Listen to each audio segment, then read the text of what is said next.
Most people believe success is about feeling good first. They believe confidence comes before action. They believe calm comes after life becomes easy. That belief is comfortable, and it is wrong.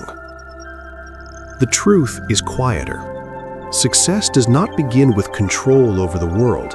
It begins with control over yourself. You do not rise because life stops testing you. You rise because you stop being ruled by every emotion that visits you.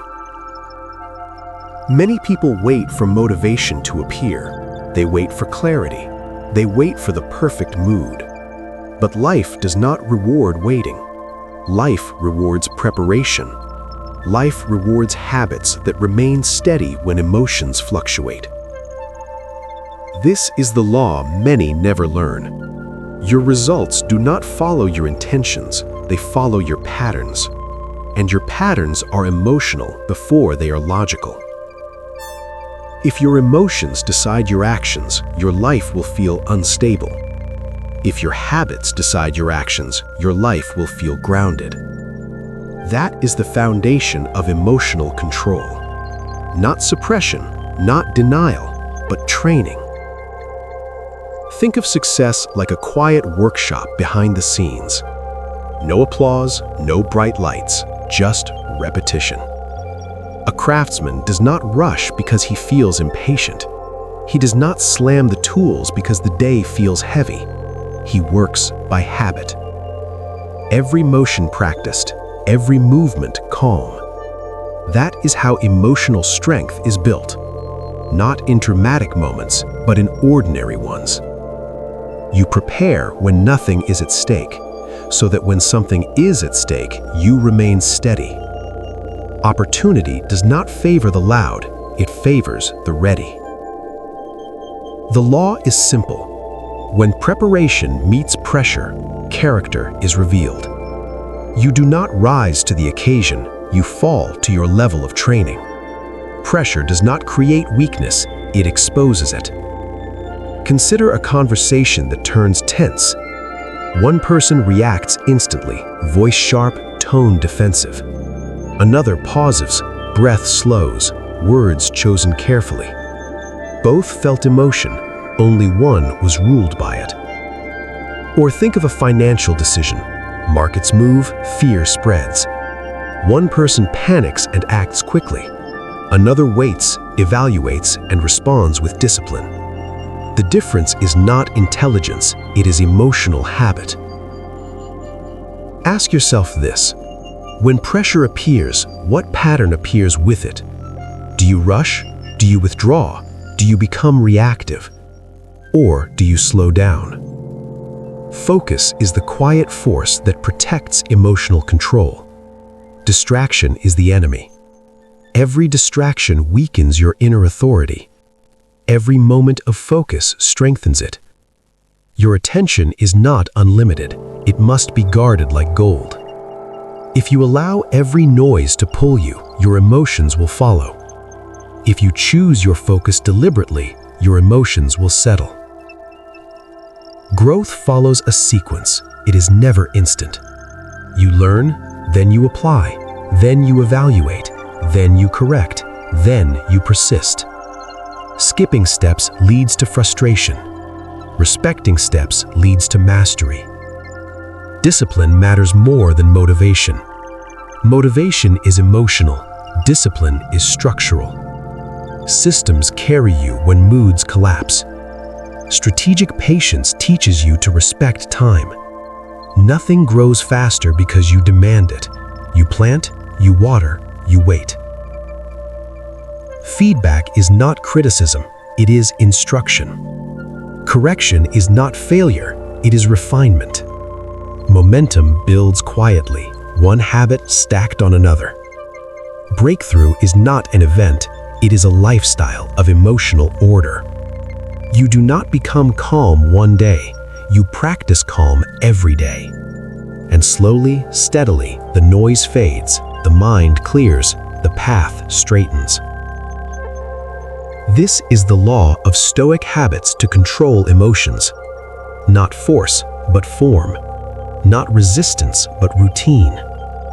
And as you continue to train your responses, as you continue to choose discipline over impulse, you begin to notice something important.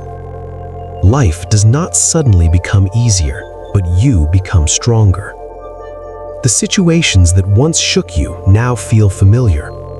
The words that once triggered you now pass through you. The pressure that once overwhelmed you now sharpens you. This is not because you feel less, it is because you decide more.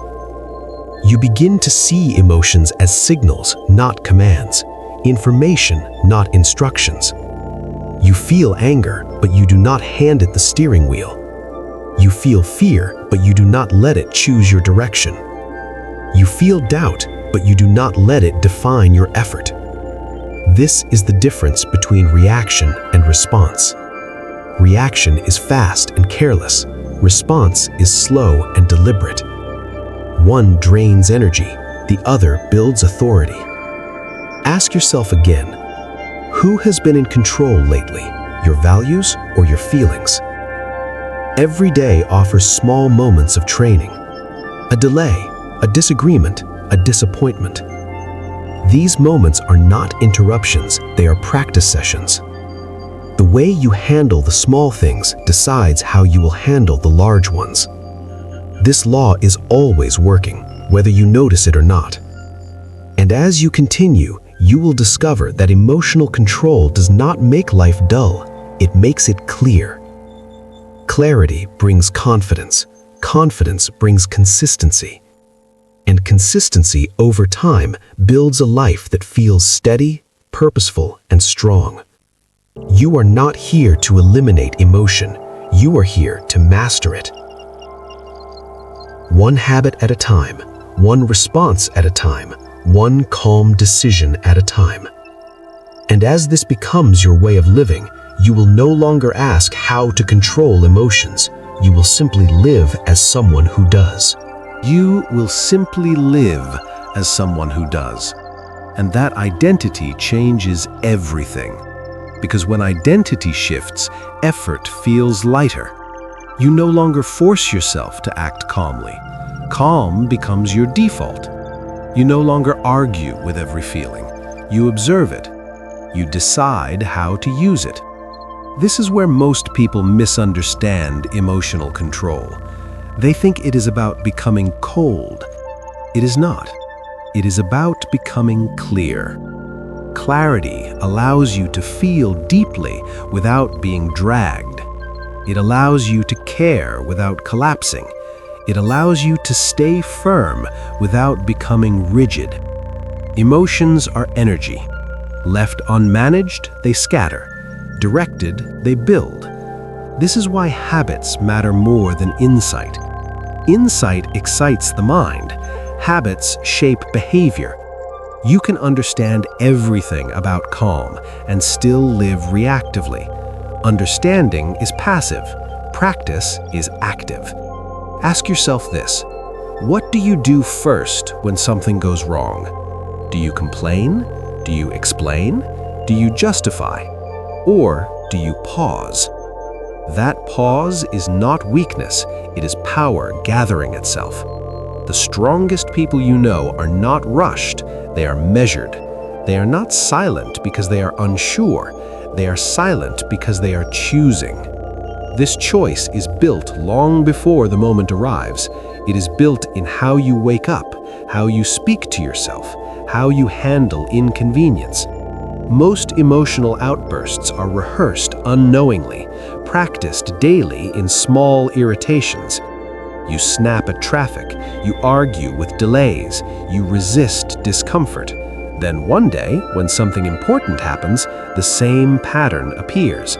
Not because you chose it in that moment, but because you trained it for years. This is not a judgment, it is an invitation.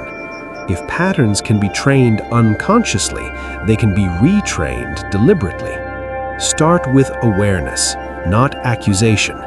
Notice how you respond when plans change. Notice how you speak when tired. Notice how you behave when challenged. Observation creates distance. Distance creates choice. and choice creates freedom.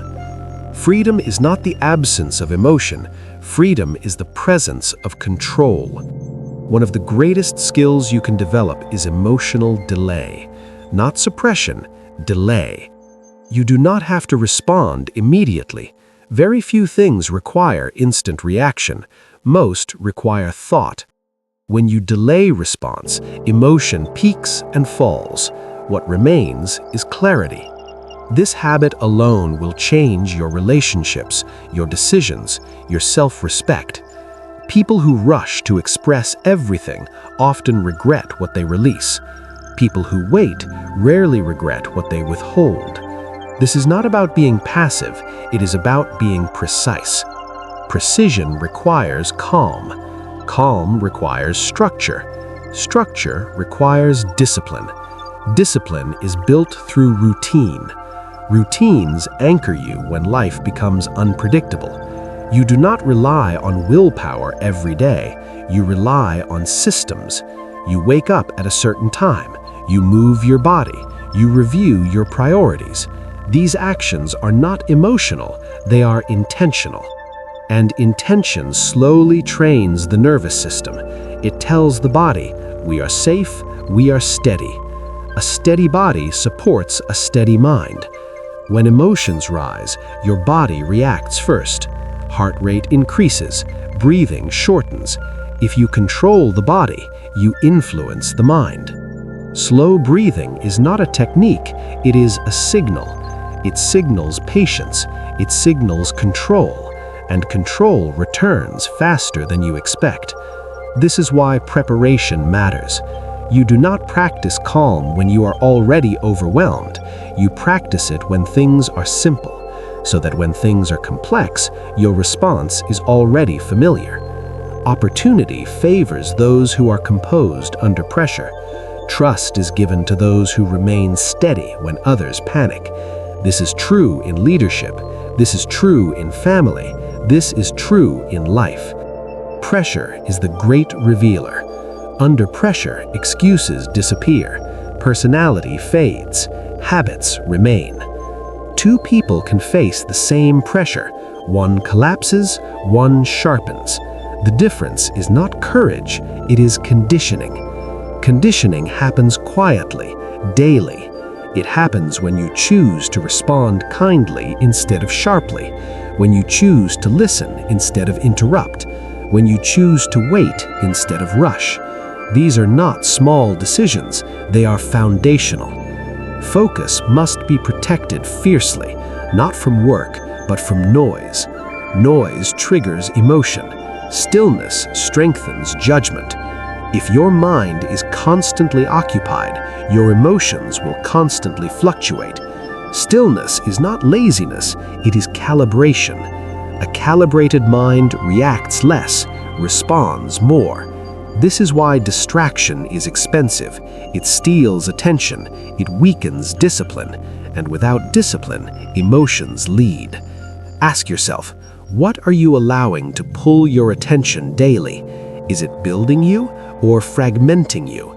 Emotional control grows where attention is directed with purpose.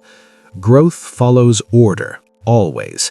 You learn something new about yourself, then you apply it. Not once, repeatedly. Then you evaluate. Did this response help or hurt? Then you correct, small adjustments.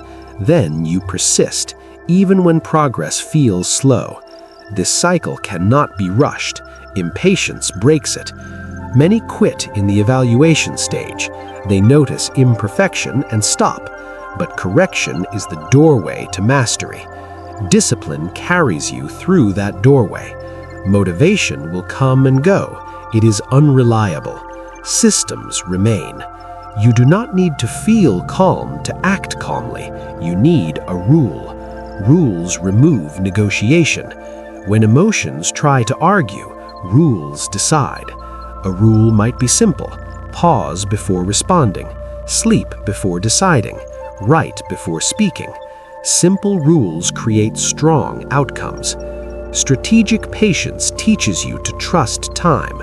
Time exposes truth. Time rewards consistency. Nothing meaningful happens instantly. Seasons cannot be rushed. Winter prepares, spring grows, summer expands, autumn refines. Emotional maturity respects seasons. Some days are for action, some days are for restraint. Knowing the difference is wisdom.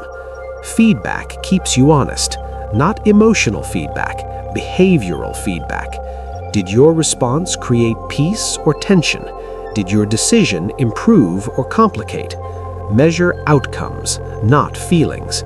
Correction then becomes logical, not personal. Momentum builds slowly, so slowly that many miss it. One calm response becomes two, two become 10, 10 become instinct. Eventually, emotional control no longer feels like effort, it feels like alignment. This is the flywheel. Slow at first, heavy. Then one day, movement becomes smooth. Effort decreases, results increase. Breakthrough is not dramatic, it is subtle. You notice you no longer regret your words. You notice decisions feel cleaner. You notice people trust your presence. This is emotional elevation. Not because you dominate emotions, but because you understand them. You allow them to pass through without ruling you. This is a way of living, not a phase. And once this becomes your standard, you will not want to return to chaos. Because calm feels powerful, clarity feels honest, discipline feels freeing. You stop chasing control, you embody it. And from that place, every area of life improves quietly. Your work becomes focused, your relationships become stable, your mind becomes lighter. Not because life changed, but because you did. And that is the law.